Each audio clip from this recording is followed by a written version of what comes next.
बोलो संत सेवालाल महाराज की ವಿಜಯಪುರದ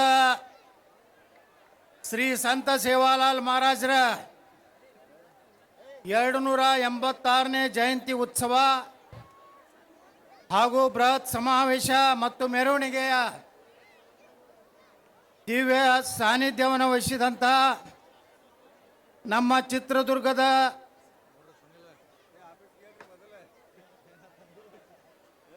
ಗುರುಪೀಠ ಬಂಜಾರ ಗುರುಪೀಠದ ಪರಂ ಪೂಜ್ಯರಾದಂಥ ಶ್ರೀ ಸರ್ದಾರ್ ಸೇವಾಲಾಲ್ ಮಹಾರಾಜರ ಸ್ವಾಮೀಜಿಗಳಲ್ಲಿ ಭಕ್ತಿಪೂರ್ವಕ ನಮನಗಳನ್ನು ಸಲ್ಲಿಸಿ, ಅದೇ ರೀತಿ ನಮ್ಮ ಈ ಒಂದು ಕಾರ್ಯಕ್ರಮದಲ್ಲಿ ಹಗಲು ರಾತ್ರಿ ಸಮಾಜವನ್ನು ಒಕ್ಕಟ್ಟು ಮಾಡಬೇಕಂತೇಳಿ ಇಡೀ ವಿಜಯಪುರ ಜಿಲ್ಲೆ ಎಲ್ಲ ತಾಂಡಗಳಿಗೆ ಹೋಗಿ ಈ ಒಂದು ಸಂತ ಸೇವಾಲಾಲ್ ಮಹಾರಾಜರ ಕಾರ್ಯಕ್ರಮಕ್ಕೆ ತಮ್ಮನ್ನೆಲ್ಲ ಆಹ್ವಾನ ಮಾಡಿದಂಥ ಮಹಾರಾಜರಾದಂಥ ಶ್ರೀ ಗೋಪಾಲ್ ಮಹಾರಾಜರೇ, ಅದೇ ರೀತಿ ನಮ್ಮ ಇನ್ನೊಬ್ಬ ಪೂಜ್ಯರು ಏನು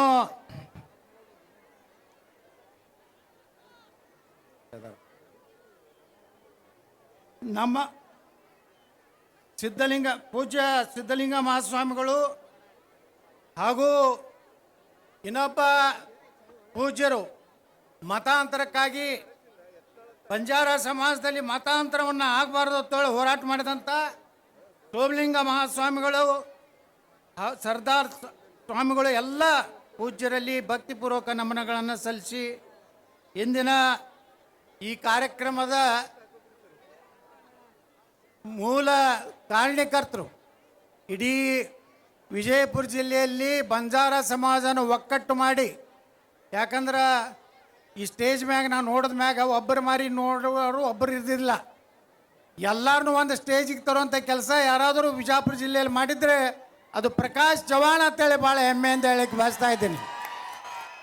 ನಮ್ಮಲ್ಲಿ ವಿಜಯಪುರದಲ್ಲಿ ವಿಜಯಪುರದ ಇಡೀ ಜಿಲ್ಲೆಯಿಂದ ಆಗಮಿಸಿದಂಥ ಎಲ್ಲ ನಮ್ಮ ಬಂಜಾರ ಸಮಾಜದ ತಂದೆ ತಾಯಂದ್ರೆ ಹಿರಿಯರೇ, ಅದೇ ರೀತಿ ನಮ್ಮ ಈಗ ತಾನೇ ಮಾತನಾಡಿದಂಥ ಶ್ರೀ ಕಿಸನ್ ಬಾವು ರಾಠೋಡ್ ಅವರೇ, ಅದೇ ರೀತಿ ನಮ್ಮ ಆತ್ಮೀಯರಾದಂಥ ಮಾಜಿ ವಿಧಾನ ಪರಿಷತ್ ಸದಸ್ಯರಾದಂಥ ಪ್ರಕಾಶ್ ರಾಠೋಡ್ ಅವರೇ, ಮಾಜಿ ಶಾಸಕರಾದಂಥ ಮನೋಹರ್ ಐನಾಪುರ್ ಅವರೇ, ಹಾಗೂ ಎಲ್ಲ ಬಂಜಾರ ಸಮಾಜದ ಎಲ್ಲ ನನ್ನ ಹಿರಿಯರೇ, ಈ ಕಾರ್ಯಕ್ರಮದಲ್ಲಿ ಭಾಗವಹಿಸಿದಂಥ ಎಲ್ಲ ವಿಜಯಪುರ ಜಿಲ್ಲೆಯ ಎಲ್ಲ ನನ್ನ ಶ್ರದ್ಧೆಯ ತಾಯಂದಿರೇ, ಅಣ್ಣ ತಮ್ಮಂದಿರೇ, ಯುವಕರೇ, ಇವತ್ತು ಭಾಳ ಸಂತೋಷ ಆಗ್ತಾ ಇದೆ. ಬಂಜಾರ ಸಮಾಜವನ್ನು ಒಕ್ಕಟ್ಟು ಮಾಡಿ ಬಂಜಾರ ಸಮಾಜದ ಶಕ್ತಿ ಏನಿದೆ ಅನ್ನುವಂಥದ್ದು ಬಿಜಾಪುರ ಜಿಲ್ಲೆಯಲ್ಲಿ ತೋರಿಸಿದಂಥ ನಿಮಗೆಲ್ಲರಿಗೂ ಹೃದಯಪೂರ್ವಕವಾದಂಥ ಧನ್ಯವಾದಗಳನ್ನು ಸಲ್ಲಿಸ್ತೇನೆ. ಇವತ್ತು ಸಮಾಜದಲ್ಲಿ ಅನೇಕರು ಶ್ರೀಮಂತರು ಇರ್ಬೋದು, ಯಾವುದೇ ಸಮಾಜ ತಗೋರಿ, ಆದರೆ ಸಮಾಜಕ್ಕಾಗಿ ಇವತ್ತು ಯಾರ ಕಡೆಯಿಂದನೂ ₹1 ತಗೋಲಾರ್ದೇ ಇಷ್ಟು ದೊಡ್ಡ ಪ್ರಮಾಣದಲ್ಲಿ ಬಂಜಾರ ಸಮಾಜದ 2 ರತ್ನಗಳಿದ್ದಂಗೆ, ಒಂದು ಮಂಗಲೀಬಾಯಿ ಅವರು, ಇನ್ನೊಬ್ಬರು ಹನುಮಂತವ್ರು, ಅವರಿಬ್ಬರನ್ನು ಕರೆಸಿ ಇಂಥ ಒಂದು ಅಭೂತಪೂರ್ವ ಕಾರ್ಯಕ್ರಮ ಮಾಡಿದಂಥ ಈ ಕಾರ್ಯಕ್ರಮದ ನೇತೃತ್ವವನ್ನು ವಹಿಸಿದಂಥ ಪ್ರಕಾಶ್ ಚವಾಣ್ ಅವರಿಗೆ ನಿಮ್ಮೆಲ್ಲರ ಪರವಾಗಿ ಚಪ್ಪಾಳೆ ಹೊಡೆದು ಒಂದು ಅಭಿನಂದನೆ ನೀವು ಸಲ್ಲಿಸ್ಬೇಕಂತ ಕೇಳ್ತಾ ಇದ್ದೀನಿ ಮಂದಿಗಳು. ನೋಡ್ರಿ, ಇವತ್ತು ನಾವು ನೋಡ್ತೀವಿ ಎಷ್ಟೋ ಸಂದರ್ಭದಾಗ ಕಾರ್ಯಕ್ರಮ ಮಾಡ್ತೀನಿ ಅಂತ ರೊಕ್ಕ ಎತ್ತಿ ಅರ್ಧ ರೊಕ್ಕ ನುಂಗು ಮಂದಿ ಅದಾರ. ಒಂದು ₹10 ಲಕ್ಷ ಕಲೆಕ್ಷನ್ ಮಾಡಿದ್ರೆ ₹2 ಲಕ್ಷ ಮಾಡಿ ₹8 ಲಕ್ಷ ಒಯ್ಯಿ ಕಳ್ಳರು ಅದಾರ. ಆದರೆ ಯಾವುದೇ ಸಮಾಜದ ಒಬ್ಬರ ಕಡೆಯಿಂದ ಹಣ ತಗೊಲಾರ್ದೆ ತಾ ದುಡ್ದಂಥ ಹಣದಲ್ಲಿ ಅವನು ನಿಯತ್ತಿನಿಂದ ಕೆಲಸ ಮಾಡ್ಯಾನ. ರಿಯಲ್ ಎಸ್ಟೇಟ್ ಮಾಡಿ ಏನೋ ಒಂದು ತನ್ನ ಉದ್ಯೋಗ ಮಾಡಿ ಯಾರಿಗೂ ಮೋಸ ಮಾಡಲಾರ್ದೆ, ಟೊಪ್ಪಿಗೆ ಹಾಕ್ಲಾರ್ದೆ, ಯಾರ್ದಾರೆ ಬೇರೆಯವ್ರ ಆಸ್ತಿ ನುಂಗಲಾರ್ದೆ ಪರಿಶ್ರಮದಿಂದ ಪ್ರಕಾಶ್ ಚವಾಣ್ ಇವತ್ತು 70 ಲಕ್ಷ 1 ಕೋಟಿ ಆದ್ರೂ ಇಟ್ಟು ಜನ ಕೊಡ್ಲಿಕ್ಕೆ ಸಾಧ್ಯ ಇಲ್ಲ ಅಂತ ಒಂದು ಕಾರ್ಯಕ್ರಮ ಮಾಡ್ಯಾನ. ನಿಮ್ಮೆಲ್ಲರ ಆಶೀರ್ವಾದ ಹೊಸ ಹೊಸ ಜನ ಬರಬೇಕು. ಬರೀ ಒಂದೇ ಕುಟುಂಬದವರು ಎಲ್ಲ ಆಗೋದಾರ್ದು. ಈಗ ನಾವು ಹೋರಾಟ ಮಾಡಾಕತ್ತಿದ್ದು ಕುಟುಂಬದ ರಾಜಕಾರಣದ ವಿರುದ್ಧ ನಂದು ಹೋರಾಟ.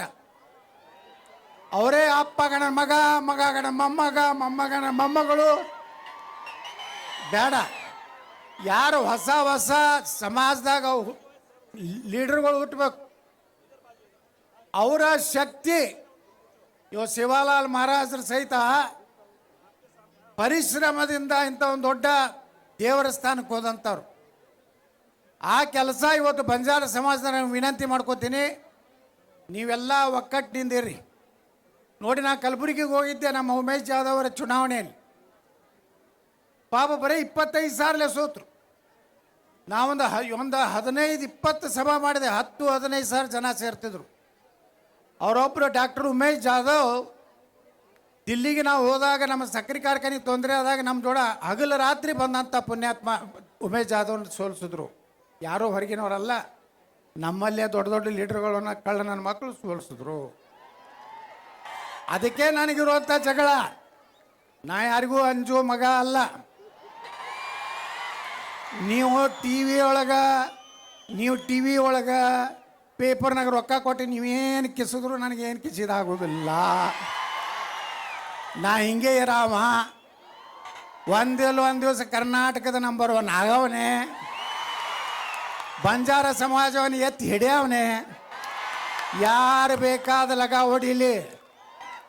ನನಗೆ ಅಧಿಕಾರ ಸಿಕ್ತಂದ್ರೆ ಪ್ರಕಾಶ್ ಚವ್ಹಾಣನು ಒಂದು ಒಳ್ಳೆ ಹುದ್ದೆಗೆ ತರುವಂಥ ನಮ್ಮ ಶಿವಾಲಾಲ್ ಮಹಾರಾಜರ ಸಾಕ್ಷಿಯಾಗಿ ಹೇಳ್ತೇನೆ. ನೀವೆಲ್ಲ ಗಟ್ಟಿಯಾಗಿರಿ ನನ್ನ ಜೋಡ. ಹೊಸ ಅಧ್ಯಾಯ ಪ್ರಾರಂಭ ಮಾಡೋದೈತೆ ಕರ್ನಾಟಕದಾಗ. ಸಾಕಿರು ಕಳ್ರು ಅಪ್ಪ ಮಕ್ಕಳು ಲೂಟಿ ಮಾಡಿ ತಿಂದು ಕಲಾಸ ಮಾಡಿ. ಇವತ್ತು ನೋಡ್ರಿ ಎಷ್ಟು ಮಂದಿ ರಿಯಲ್ ಎಸ್ಟೇಟ್ ಮಾಡಿ ಎಷ್ಟು ಮಂದಿ ಶ್ರೀಮಂತರಾಗ್ಯಾರ ಎಲ್ಲ ಸಮಾಜನಾಗ. ಸಮಾಜಕ್ಕೆ ಯಾರ್ಯಾರು ಕೊಡ್ತಾರೇನೋ 1 ಲಕ್ಷ ಪಟ್ಟಿ ಕೊಡು ಅಂದ್ರೆ 108 ವಿಚಾರ ಮಾಡ್ತಾರೆ. ಇಲ್ರಿ ಭಾಳ ತ್ರಾಸ ಐತ್ರಿ ಅಂತಾರೆ. 10 ಕೋಟಿ 20 ಕೋಟಿ ರೂಪಾಯಿ ಮನೆ ಕಟ್ತಾರೆ, 4 ಕೋಟಿ ರೂಪಾಯಿ ಗಾಡಿ ಒಳಗೆ ಅಡ್ಡಾಡ್ತಾರೆ. ಆದರೆ ಯಾವ ಸಮಾಜದಿಂದ ನಾವು ಮುಂದೆ ಬಂದೀವಿ, ಯಾವ ಸಮಾಜ ನಮ್ಮನ್ನಿಟ್ಟು ದೊಡ್ಡದು ಮಾಡೈತಿ, ಆ ಸಮಾಜದ ಋಣ ತೀರಿಸುವಂಥ ಕೆಲಸ ಯಾರು ಮಾಡ್ತಾರಪ್ಪ ಇವತ್ತು? ಸಮಾಜಕ್ಕಾಗಿ ಸ್ವಲ್ಪ ನಾವು ಕೊಡ್ಬೇಕು. ಎಲ್ಲ ಸಾವಿರಾರು ಕೋಟಿ ಗಳಿಸ್ತಾರೆ. ದುಬೈದಾಗ ಆಸ್ತಿ ಮಾಡ್ತಾರೆ, ಮಾಸ್ಕೋದಾಗ ಮಾಡ್ತಾರೆ, ಆ ಮಾರಿಸಸ್ದಾಗ ಮಾಡ್ತಾರೆ. ಇಲ್ಲಿ ಕತ್ತಿ ಹೊಡಿತಾರೆ. ನಾವು ರೈತನ ಮಕ್ಕಳು, ರೈತನಾಕಿ, ಎಲ್ಲೆಲ್ಲಿ ರೈತನಾಕಿ. ಇವರೆಲ್ಲ ದುಬೈ ಮಕ್ಕಳು. ಇವರು ಭಾರತದ ಮಕ್ಕಳಲ್ಲ. ಭಾರತದಾಗ ಗಳಿಸಿದಂಥ ರೊಕ್ಕ ದುಬೈದಾಗ ಆಸ್ತಿ ಮಾಡ್ತಾರೆ ಅಂದ್ರೆ ದುಬೈ ಮಕ್ಕಳು ಏನು ಭಾರತದ ಮಕ್ಕಳವ್ರು? ನಾವಿಲ್ಲಿ ಏನಾಗಿ ಹೇಳಿದ್ರು ನಮ್ಮ ಡಾಕ್ಟರ್ ಉಮೇಶ್ ಜಾಧವ್ ಅವರು, ಚಿಂಚೋಳಿ ಅಂದ್ರೆ ಕರ್ನಾಟಕದಲ್ಲಿ ಅತಿ ಹಿಂದುಳಿದಂಥದ್ದು. ವೀರೇಂದ್ರ ಪಾಟೀಲ್ ಮುಖ್ಯಮಂತ್ರಿಗಳ ಕ್ಷೇತ್ರ ಅದು ಒಂದು ಕಾಲದಲ್ಲಿ. ಆದರೆ ಎಷ್ಟು ತಾಂಡ ಅದಾವ? ಸುಮಾರು 300 ತಾಂಡ ಅದಾವ. 40% ಬಂಜಾರ ಸಮಾಜ ಐತೆ ಅಲ್ಲಿ ಚಿಂಚೋಳಿಯಲ್ಲಿ. ಪಾಪ ಉಮೇಶ್ ಜಾಧವ್ರ ಮಗ ನಮ್ಮ ಅವಿನಾಶ್ ನಿಂತಾಗ ನಾವು ಹೋದೆ. ಇಲೆಕ್ಷನ್ದಾಗ 4 ದಿವಸ ಅಲ್ಲೇ ಇದ್ದೆ. ಅಲ್ಲಿ ರೈತರು ಏನೂ ಕೇಳ್ತಿದ್ದಿಲ್ಲ. ಏನೂ ಬ್ಯಾಡ್ರಿ ಗೌಡ್ರ, ನಮ್ಮದೊಂದು ಸಕ್ರೆ ಕಾರ್ಖಾನೆ ಅರ್ಧಕ್ಕೆ ನಿಂತದ. ಇದು ಮಾಡಿಬಿಟ್ರೆ ನಾವೆಲ್ಲ ಬಂಜಾರ ಸಮಾಜದವರು, ಎಲ್ಲ ಸಮಾಜದವ್ರು, ಲಿಂಗಾಯತರು, ಎಲ್ಲ ಸಮಾಜದ ಹೊಲ ಮನಿ ಅದಾವು. ನೀರು ರಗಡೆ ಐತಿ. ವೀರೇಂದ್ರ ಪಾಟೀಲ್ ನೀರು ಮಾಡಿಕೊಟ್ಟಾರ. ಒಂದು ಕಬ್ಬ ಏನೋ ಮಾಡ್ಕೊಂಡು ನಾವು ಜೀವನ ಮಾಡ್ಲಿಕ್ಕೆ ಸಾಧ್ಯ ಐತೆ ಅಂತ ಹೇಳಿದಾಗ 10-11 ವರ್ಷ ಹಂಗೆ ಬಿದ್ದಿತ್ತದು ಲೀಲಾವ್ದಾಗ. ಯಾರೂ ಲೀಲಾವ್ದಾಗ ಟೆಂಡರ್ ಹಾಕಿದ್ದಿಲ್ಲ. ನಾನು ಆ ಟೆಂಡರ್ ಹಾಕಿ ಇವತ್ತು 1,000 ಕೋಟಿ ರೂಪಾಯಿ ಖರ್ಚು ಮಾಡಿ ಇಡೀ ದೇಶದಲ್ಲೇ ಒಂದು ನಂಬರ್ 1 ಇಥನಾಲ್ ಫ್ಯಾಕ್ಟ್ರಿ ಮಾಡಿ. ಆದರೂ ನನಗೂ ಕಾಡಿದ್ರು. ನನಗೂ ಪರ್ಮಿಷನ್ ಇಲ್ಲ, ಅದೂ ಇಲ್ಲ, ಕೇಸ್ ಹಾಕಿ ನನಗೇನು ಕಾಡಿದ್ರು. ಆದರೆ ಈ ದೇಶನಾಗ ನ್ಯಾಯಾಲಯ, ಒಂದು ನ್ಯಾಯ ಅನ್ನುವಂಥದ್ದು ನ್ಯಾಯ ದೇವತೆ ಇದ್ದಾಳೆ. ಇವತ್ತು ನಿಮ್ಮೆಲ್ಲರ ಆಶೀರ್ವಾದದಿಂದ ಸುಪ್ರೀಂ ಕೋರ್ಟ್ ಹೇಳ್ತು 1 ವಾರನಾಗ ಅದಕ್ಕೆ ಪರ್ಮಿಷನ್ ಕೊಡ್ಲಿಕ್ಕಂದ್ರೆ ನಿಮ್ಮನ್ನು ಜೈಲಿಗೆ ಕಳಿಸ್ತೀನಿ ಅಂದಾಗ ಇವತ್ತು ನಮ್ಮ ಕಾರ್ಖಾನೆ ಇವತ್ತು ಪ್ರಾರಂಭ ಆಯಿತು. ಇವತ್ತು ಚಾಮುಂಡಿ ತಾಯಿಗೆ ಹೋಗಿದ್ದೆ ನಿನ್ನೆ. ನಾನು ಬೇಡ್ಕೊಂಡಿದ್ದೆ ಚಾಮುಂಡಿ ತಾಯಿ ಅಂದರೆ ಇಡೀ ಕರ್ನಾಟಕದ ದೇವಿ. ಬೇಡ್ಕೊಂಡಿದ್ದೆ ನಿನ್ನೆ, ಹರಕೆ ಸಲ್ಲಿಸಿ ಬಂದೆ. ನಾ ಏನು ಹೇಳಕ್ಕೆ ಹೋಗ್ಬೇಕಂತಂದ್ರೆ, ನಾನು ಭಾಳ ದೊಡ್ಡ ಸಂಸ್ಥೆ ಕಟ್ಟಿದ್ದೀನಿ. ಇವತ್ತು ಒಂದು ಮಾತು ಹೇಳ್ತೀನಿ, ಪ್ರಕಾಶ್ ಚವ್ಹಾಣ್ ನಿಮ್ಮ ಸಮಾಜದಲ್ಲಿ ಒಂದು ರತ್ನ ಇದ್ದಂಗೆ. ತನ್ನ ಸ್ವಂತ ರೊಕ್ಕ ಖರ್ಚು ಮಾಡ್ತಾನಂದ್ರೆ ಮುಂದೆ ಸಮಾಜಕ್ಕೆ ಯಾವಾಗಲೂ ಮಾಡ್ಕೊಂಡು ಹೋಗ್ತಾನಂತ ನನಗೆ ಗ್ಯಾರಂಟಿ ಇವತ್ತು ಆಗೈತಿ. ಅದಕ್ಕೆ ಅವೇನು ರಿಯಲ್ ಎಸ್ಟೇಟ್ ಮಾಡ್ತಾನಲ್ಲ, ಅವನಿಗೆ ಎಷ್ಟು ಸಾಲ ಬೇಕು, 100 ಕೋಟಿಗೋ ಬೇಕೋ 200 ಕೋಟಿ ಬೇಕೋ ನಾ ಕೊಡ್ತೀನಿ. ಮೊದಲ ಫೈನಾನ್ಸಿಯಲಿ ಗಟ್ಟಿ ಆಗಲಿ. ಬರೇ ಬಿಜಾಪುರ ಜಿಲ್ಲಾದಾಗ ಸೇವಾಲಾಲ್ ಮಹಾರಾಜ ಜಯಂತಿ ಅಲ್ಲ, ಇಡೀ ಕರ್ನಾಟಕದಾಗ ಸೇವಾಲಾಲ್ ಮಹಾರಾಜ ಜಯಂತಿ ಮಾಡುವಂಥ ಶಕ್ತಿ ಕೊಡುವಂಥ ಶಕ್ತಿ ನಾವೆಲ್ಲ ಕೂಡಿ ಮಾಡೋಣ. ಒಳ್ಳೆಯವ್ರು ಬೆಳೆಸ್ಬೇಕು, ಸಮಾಜದಲ್ಲಿ ಒಳ್ಳೆಯವ್ರನ್ನ ಬೆಳೆಸ್ಬೇಕು. ನೋಡ್ರಿ, ಇವತ್ತು ನಾವು ಇಲ್ಲಿ ಕಾರ್ಪೊರೇಷನ್ ಬೇಕಾದವ್ರು ಲಗ ಹೊಡೆದ್ರು. ಇವತ್ತು ಮಹಾಪೌರ ಹಾಲ ಮತದವ, ಉಪಮಹಾಪೌರ ಬಂಜಾರ ಸಮಾಜದವ್ರು ನಾವು ಮಾಡೀವಿ ಬಿಜಾಪುರನಾಗ. ಅದಕ್ಕೆ ಇಲ್ಲಿ ಬಿಜಾಪುರ ಸಿಟಿ ಒಳಗೆ ಯಾರು ಬಂಜಾರ ಸಮಾಜದವ್ರು ಉಪಮಹಾಪೌರ ಮಹಾಪೌರ ಆಗೇ ಇಲ್ಲ. ಮುಂದೊಂದು ಕಾಲ ಬರ್ತದೆ ಬಿಜಾಪುರದ ಮಹಾಪೌರ, ಪೂಜ್ಯ ಮಹಾಪೌರ ಅನ್ಬೇಕಾಗ್ತದೆ. ನಾವೆಲ್ಲ MLA ಇದ್ರೇನು ಅಂಥ ಜಾಗನೂ ಒಂದಿಲ್ಲ ಒಂದು ದಿವಸ ಬರ್ತದೆ. ನಾವು ಈ ಸರ್ಕಲ್ಲು ಭಾಳ ಮಂದಿ ಹೇಳ್ಕೊತಾರೆ, ನಾ ಮಾಡೀನಿ ನೀ ಮಾಡೀನಿ ಅಂತೇಳಿ. ನಾನು ಬಿಜಾಪುರ ಒಂದು ಕಾಲಕ್ಕೆ ಪಕ್ಕೀರ್ ಬಸ್ತಿ ಊರು ಹತ್ತಿದ್ರು. ಬರೀ ಗಡ್ಡ ಬಿಟ್ಟಿದ್ದು, ಆ ಇದ್ರದ್ದು ಡಬ್ಬಿ ಹಿಡ್ಕೊಂಡು ಆ ನವಿಲಿನ ಗರಿ ತೊಗೊಂಡು ಅಡ್ಡಾಡ್ತಿದ್ರು. ಈಗ ಏನಾಗೈತೆ, ಬಿಜಾಪುರ ಸಂತ ಸೇವಾಲಾಲ್ ಮಹಾರಾಜರ ನಗರ ಬಿಜಾಪುರ ಆಗಿದೆ. ಛತ್ರಪತಿ ಶಿವಾಜಿ ಮಹಾರಾಜರ ನಗರ ಬಿಜಾಪುರ ಆಗಿದೆ. ಡಾಕ್ಟರ್ ಬಾಬಾ ಸಾಹೇಬ್ ಅಂಬೇಡ್ಕರ್ ಅವರ ನಗರ ಬಿಜಾಪುರ ಆಗಿದೆ. ಡಾಕ್ಟರ್ ಬಾಬು ಜಗಜೀವನರಾಮ್ ನಗರ ಬಿಜಾಪುರ ಆಗಿದೆ. ಮಹಾರಾಣಾ ಪ್ರತಾಪ್ ಯಾರು ಗುರ್ತತಾನು? ರಾಜಸ್ಥಾನದಲ್ಲಿ ಮೂಲ ನೀವು ರಾಜಸ್ಥಾನದವ್ರು ನೀವೆಲ್ಲ ಮಹಾರಾಣಾ ಪ್ರತಾಪನ ವಂಶಕ್ಕೆ ಸೇರಿದವರು. ಮಹಾರಾಣಾ ಪ್ರತಾಪ್ ಅಡವಿ ಒಳಗಿದ್ದಾಗ ಅವಾಗ ಅವ್ರ ಜೊತೆ ಯಾರು ನಿಂತವ್ರಂದ್ರೆ ಬಂಜಾರ ಸಮಾಜದವರು. ಮಹಾರಾಣಾ ಪ್ರತಾಪ್ ನೆಗ್ಗಿನ ಮುಳ್ಳಿನ ಬೀಸಿ ರೊಟ್ಟಿ ಮಾಡಿ ತಿಂದು ಅಕ್ಬರ್ ಅನ್ನೋಂಥವ, ಬರೀ ಅಕ್ಬರ ಮಹಾರಾಣ ಹೆಸರು ಕೇಳಿದ್ರೆ ಚೊಡ್ಡೆ ಹೊಯ್ಕೋತಿದ್ದರು. ಶಿವಾಜಿ ಮಹಾರಾಜರು ಈ ದಕ್ಷಿಣ ಭಾರತದಲ್ಲಿ ಹುಟ್ಟಿರ್ಲಿಲ್ಲ ಅಂದ್ರೆ ನಾವು ಯಾರೂ ಹಿಂದೂ ಇರ್ತಿದ್ದಿಲ್ಲ. ಏನು ಹೇಳ್ತಾನೊಬ್ಬ ಕವಿ, ಕಾಶಿ ಕಲಾ ಜಾತಿ मथुरा मस्जिद होती, अगर शिवाजी न होता तो सबका सुन्नत होती. कटेंगे तो ಪಟೇಂಗೆ ತೋ ನಾವು ಒಕ್ಕಟ್ಟ ಇರಲಿಲ್ಲ, ನಾವು ಯಾರೂ ಉಳಿದಿಲ್ಲ, ನಮ್ಮ ಧರ್ಮ ಉಳಿದಿಲ್ಲ, ಸನಾತನ ಧರ್ಮ ಉಳಿದಿಲ್ಲ, ಬಂಜಾರ ಉಳಿದಿಲ್ಲ, ಲಿಂಗಾಯತರು ಉಳಿದಿಲ್ಲ, ದಲಿತರು ಉಳಿದಿಲ್ಲ, ಬಾಬಾ ಸಾಹೇಬ್ ಅಂಬೇಡ್ಕರ್ ಸಂವಿಧಾನ ಉಳಿದಿಲ್ಲ. ಅದಕ್ಕೆ ನಾವೆಲ್ಲ ಒಂದಿರಬೇಕು. ದೇಶದ ಬಂದಾಗ ನಾವೆಲ್ಲ ಒಂದಿರಬೇಕು. ಇವತ್ತು ಮಹಾಕುಂಭ ನೋಡ್ಲಕತ್ತೀರಿ, 55-56 ಕೋಟಿ ಜನ. ಅಲ್ಲಿ ಯಾರು ಜಾತಿ ನೋಡಿ ಬಿಡ್ಲಕತ್ತಾರೇನ್ರಿ? ಬರೀ ಬ್ರಾಹ್ಮಣರೇ ಅಲ್ಲಿ ಜಳಕ ಮಾಡ್ಲಕತ್ತಾರ.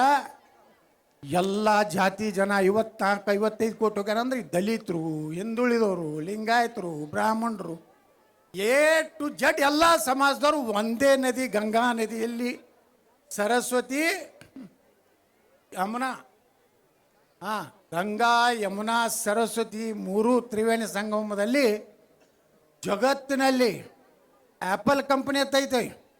ನಾವೆಲ್ಲ ಆ್ಯಪಲ್ ಮೊಬೈಲ್ ಉಪಯೋಗ ಮಾಡ್ತೀವಲ್ಲ, ಇಡೀ ಜಗತ್ತಿನ ಶ್ರೀಮಂತ.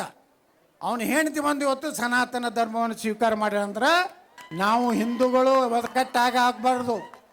ನಮ್ಮ ದೇಶ ಭಗವಾ ಉಳಿಬೇಕಾದ್ರೆ, ಸೇವಾಲಾಲ್ ಮಹಾರಾಜರ ಒಂದು ಪೀಠ ಉಳಿಬೇಕಾದ್ರೆ ಇವತ್ತು ಹಿಂದೂ ಸಮಾಜ ಉಳಿದ್ರೇ ನಾವೆಲ್ಲ ಉಳಿತೀವಿ. ಅದಕ್ಕೆ ನೀವೆಲ್ಲರೂ ಒಕ್ಕಟ್ಟಿರ್ರಿ, ಜಗಳಾಡಬೇಡ್ರಿ, 108 ಏನಾರು ಮಾಡಿರಿ. ರಾಜಕಾರಣ, ಜಿಲ್ಲಾ ಪಂಚಾಯತಿ, ತಾಲೂಕು ನೀವೇನಾರು ಮಾಡ್ಕೊರಿ, ಗ್ರಾಮ ಪಂಚಾಯತಿ. ದೇಶದ ಬಂದಾಗ ಒಬ್ಬನೇ ಒಬ್ಬ ಮಹಾತ್ಮನ ಮಾತ್ರ ನೀವು ನೆನಪಾರಬೇಡ್ರಿ. ಇವತ್ತೇನಾರು ನಾ MLA ಹೊಳ್ಳೆ ಆಗ್ಲಿಕ್ಕೆ ಕಾರಣ ಅಂದ್ರೆ ಬಂಜಾರ ಸಮಾಜ. ನೀವು ಕೈ ಕೊಟ್ಟಿದ್ರೆ ನಾ ಬೀಳ್ತಿದ್ದೆ. ಈ ಸಲ ನೀವು ಎಲ್ಲ ಕಡೆ ಕೈ ಕೊಟ್ರಿ. ನಾ ಬೈದೆ ಅವನಿಗೆ, ನಮ್ಮ ಬಸವರಾಜ ಬೊಮ್ಮಾಯಿ ಅವ್ರಿಗೆ ಬೈದೆ, ಪುಣ್ಯಾತ್ಮ ಈಗ ಯಾಕೆ ಇದನ್ನು ಒಳ ಮೀಸಲಾತಿ ಹೊಡ್ಕೊಂಡು ಕೂತಿ, ನಾವೆಲ್ಲ ಹೋಟೆ ಹೋಗ್ಬಿಟ್ಟು ನಾವು ಗಟ್ಟಿ ಹಾಕೋರೆ ಬಂಜಾರ ಸಮಾಜದವರು, ಭಜಂತ್ರಿಗಳು, ಬೋವಿ ಸಮಾಜದವರು ಕೈ ಕೊಟ್ಟರು. ಟಬಕ್ಕತ್ತು ಬಿದ್ದೀವಿ, 60ಕ್ಕೆ ಬಂದು ನಿಂತೀವಿ. ಅದನ್ನು ಮಾಡಿರದಿದ್ರೆ ಮತ್ತೆ ನಾವೇ ಬರ್ತಿದ್ದೀವಿ. ಅದು ಮಾಡಿ ಆದ್ರೆ ಪುಣ್ಯಕ್ಕೆ ನನಗೆ ಕೇಳ್ತಾರೆ, ನಿಮ್ಮಲ್ಲಿ ಬಂಜಾರ ಸಮಾಜದವ್ರು ಓಟ್ ಹಾಕಿದ್ರು. ನನಗೆ 75% ಹೆಂಗೆ ಹಾಕಿದ್ರಿ ಅವ್ರು, ನಮ್ಮ ಕಡೆ ಹಾಕಿಲ್ಲ ಅಂತಾರೆ. ಯಾಕೆ ಹಾಕಿದ್ರು? ನಿಮ್ಮ ಜೊತೆಗೆ ಯಾವಾಗಲೂ ಇರ್ತೀನಿ ಅಂತೇಳಿ. ಬರೀ ಬೋಗಸ್ ಭಾಷಣ ಮಾಡಿ ಹೋಗಮಲ್ಲ. ಇವತ್ತು ಬಿಜಾಪುರ ಹೆಂಗೆ ಕಾಣಿಸ್ಲಕ್ಕತ್ತೈತಿ, ಈ ಭಾರತದಾಗ 3ನೇ ಒಳ್ಳೆ ಗಾಳಿ ಇರುವಂಥ ನಗರ, ಇಡೀ ಇಂಡಿಯಾದಾಗ ನಂಬರ್ 3 ಬಿಜಾಪುರ. ಮೊದಲೇನೆತ್ತಿದ್ರು ಬಿಜಾಪುರಕ್ಕೆ? ಧೂಳಾಪುರ ಎತ್ತಿದ್ರು. ನೀವು ಎಲ್ಲ ತಾಂಡ್ಯದವ್ರು ಕಾಯಿಪಲ್ಯ ಮಾರ್ಲಕ್ಕೆ ಬಂದ್ರೆ ಕುಂಡ್ರಿಸಿ ಕೊಡ್ತಿದ್ರೇನೆ ಅಲ್ಲಿ? ಕಾಯಿಪಲ್ಯ ಮಾರ್ಲಕ್ಕೆ ಅವ್ರು ಬಂದು ಚಿನ್ನಾಲ್ಕೆ ಚಲ್ ಹತ್ತಿದ್ರು. ಈಗ ನಾ ಹೇಳಿ ನೋಡಿಗೆ ಅವ್ರು ಬಂದ್ರೆ ನೀವೇನು ಅನ್ಬೇಕು ಅನ್ನೋದು, ಡಿ.ಕೆ ಲಾತ್ ಮಾರಂಗೆ ಐತೆ ಮಕ್ಕಳಿಗೆ. ಹಂಗೆ ಇಟ್ಟಿನತ್ತೆ ಬರೋಬ್ಬರ ಐತಿ ಬಿಜಾಪುರ. ಮುಂಜಾನೆ 5ಕ್ಕೆ ನೋಡ್ರಿ ಎಲ್ಲ ಬಜಾರ್ ತಂಡ ಎಟ್ಟದವಲ್ಲ. ಮನೆ ಒಂದು ತಾಂಡ್ಯಕ್ಕೆ ಹೋಗಿದ್ದೆ, ನಮ್ದೊಂದು ಉಪಚುನಾವಣೆ ಇತ್ತು ನಮ್ಗೆ, ಒಂದು ಬಾರಾಕೋಟಿ ತಾಂಡ್ಯದಾಗ. ಅಲ್ಲೇ ಹೆಣ್ಮಗಳು ಹೇಳೋದು, ಗೌಡ್ರ ದಿನ ನಮ್ಮ ತಾಂಡ್ಯದ ಹೆಣ್ಮಕ್ಳು ಮುಂಜಾನೆ 5ಕ್ಕೆ ಹೋಗಿ ಮಧ್ಯಾಹ್ನ 1ಕ್ಕೆ ಬರ್ತಾರ. ದಿವಸ 2ರಿಂದ 3 ಲಕ್ಷ ರೂಪಾಯಿ ಕಾಯಿಪಲ್ಯ ರೊಕ್ಕ ತೊಗೊಂಡು ಬರ್ತಾರೆ. ದಿವಸ ಒಂದು ತಾಂಡೆ. ಆ ತಾಂಡ್ಯದಾಗ ಮನೆ ನೋಡಿದೆ, ಏನು ದೊಡ್ಡ ದೊಡ್ಡ ಶ್ರೀಮಂತರು 1-2 ಕೋಟಿ ರೂಪಾಯಿ ಮನೆ ಕಟ್ಟದಂಗೆ ಕಟ್ಟಾರ ಅಲ್ಲಿ. ನೋಡ್ರಿ ಲೆಕ್ಕ ಹಾಕ್ರಿ, ಒಂದು ದಿವ್ಸಕ್ಕೆ 2 ಲಕ್ಷ ರೂಪಾಯಿ ತರ್ತಾರೆ ಅಂದ್ರೆ ಒಂದು ಕುಟುಂಬ 1500ರಿಂದ 2000 ರೂಪಾಯಿ ಉತ್ಪನ್ನ ಡೈಲಿ. 1500 ಹಿಡಿದ್ರೆ 40-50 ಸಾವಿರ ರೂಪಾಯಿ ಆಯಿತು. ಮೊದಲ ಯಾರಿಗೂ ಕಾಯಿಪಲ್ಯಕ್ಕೆ ಬಿಡಿಸ್ಕೊಡ್ತಿದ್ದಿಲ್ಲ ಇಲ್ಲಿ. ರೋಡ್ ಮಗಲ್ ಕೂತ್ರ ಬೂಟ್ ಕಾಲೇ ಒದಿತಿದ್ರು. ಈಗ ಯಾರು ನಿಮ್ಮ ಕೈಗೆ ಹಚ್ತಾರೇನೋ ಹಂಗೆ ಬಿಜಾಪುರ ಇಟ್ಟೀನಿ. ಬಿಜಾಪುರ ಇದು ಹಿಂದೂ ನಗರ. ಇಲ್ಲೇನು ಮ್ಯಾಗಿನ ಸಾಬ್ರದೇನು ನಡೀದಿಲ್ಲ. ಹಮಾರಾಜ್ ಹಿಂದೂಸ್ತಾನಕ್ಕೆ ಹಿಂದೂ. ಅದಕ್ಕೆ ಯಾರು ಹಂಚಬೇಡ್ರಿ. ಚಲೋ ಚಲೋ ಮನೆ ಕಟ್ರಿ. ಸರ್ಕಲ್ ಅಂದ್ರೆ ಹೇಳಿ ನಾವು ಸರ್ಕಲ್ ಅವ್ರು ಮಾಡ್ಯಾರ ಇವ್ರು ಮಾಡ್ಯಾರ್ತೇನೆ, ಏನು ಯಾರೂ ಮಾಡಿಲ್ಲ, ನಾವೇ ಮಾಡೀವಿ. ಆ ಸರ್ಕಲ್ ಡೆವಲಪ್ಮೆಂಟ್ಗೆ 25 ಲಕ್ಷ ರೂಪಾಯಿ ನಮ್ಮ MLA ಫಂಡ್ನಾಗ ಕೊಡ್ತೀನಿ. ಅದ್ರ ಜೋಡ ಕೆ ಟಿ ರಾಠೋಡ್ ಅವ್ರದ್ದೇನು ನೀವು ಹೇಳಿರಿ ಮುಟ್ಟಿದ್ದು, ನಾವು ಇಲ್ಲೇ ನಮ್ಮ ಪ್ರಕಾಶ್ ರಾಠೋಡ್ ಎಲ್ಲರೂ ನಾವು ಅದೀವಿ. ಏನು ಬಂಜಾರ ಸಮಾಜದ ಎಲ್ಲ ಲೀಡರ್ಗಳು ಕೂಡಿ ಕೆ ಟಿ ರಾಠೋಡ್ರ ಉಪಕಾರ ಸಮಾಜ ಮ್ಯಾಗ ಭಾಳ ಇದೆ. ಅವ್ರು SC ಆಗ್ಲಿಕ್ಕೆ ಕಾರಣ ಅನ್ನೋಂಥದ್ದು ನಿಮ್ಮ ಸಮಾಜ ಭಾಳ ದಿವಸದೊಂದು ಸಂಕಲ್ಪ ಐತಿ. ಅದಕ್ಕೆ ನಾವೆಲ್ಲ ಕೂಡಿ 1 ವರ್ಷನಾಗ ಕೆ ಟಿ ರಾಠೋಡ್ರ ಮೂರ್ತಿಯನ್ನು ಕೂಡಿಸ್ತೀವಿ. ಬಂಜಾರ ಏನು ನಮ್ಮ ಸಂತ ಸೇವಾಲಾಲ್ ಸರ್ಕಲ್ ಇದೆ, ಈ ಸರ್ಕಲ್ ನೋಡ್ಲಾಕ ಇಡೀ ರಾಜ್ಯದವ್ರು ಬಂದು ನೋಡಂಗೆ ಅಂಥ ಸರ್ಕಲ್ ನಾವು ಮಾಡ್ತೀವಿ. ಅದಕ್ಕೆ ಈ ರೋಡನ್ನು ನಾ 4 ಲೈನ್ ಮಾಡ್ಲಕತ್ತೀನಿ. ನೀವು ಯಾರೂ ಏನೂ ಹಂಚಬೇಡ್ರಿ. ಬಿಜಾಪುರ ಸುತ್ತಮುತ್ತಲು ತಾಂಡ್ಯದವ್ರು ಆರಾಮ್ ಬರ್ರಿ, ಕಾಯಿಪಲ್ಯ ಮಾರ್ರಿ, ಕಬ್ಬಿನ ಹಾಲು ಕುಡಿಸ್ರಿ, ಮೊಸರು ತಿನ್ನಿಸ್ರಿ, ಹಾಲು ಕೊಡ್ರಿ. ನೀವು ಗಟ್ಟಿಯಾಗಿ ಇರ್ರಿ, ನಾ ಗಟ್ಟಿಯಾಗಿ ಇರ್ತೀನಿ. ಇಲ್ಲಿ ಯಾವನೋ ಪಾಯಿಂಟ್ ಕನ್ನಲಾರ್ದಂಗೆ ನೋಡ್ಕೋದು ನನ್ನ ಜವಾಬ್ದಾರಿ. ನೀವು ಒಕ್ಕಟ್ಟಾಗಿ ಮುಂದಿನ ದಿವಸರಾಗ ನಮ್ಮ ಜೋಡ ಇರ್ರಿ ಅಂತ ಕೇಳ್ಕೊಂಡು, ಬೋಲೋ ಭಾರತ್ ಮಾತಾ ಕಿ, ಸಂತ ಸೇವಾಲಾಲ್ ಮಹಾರಾಜ್ ಕಿ ಜೈ ಶ್ರೀರಾಮ್.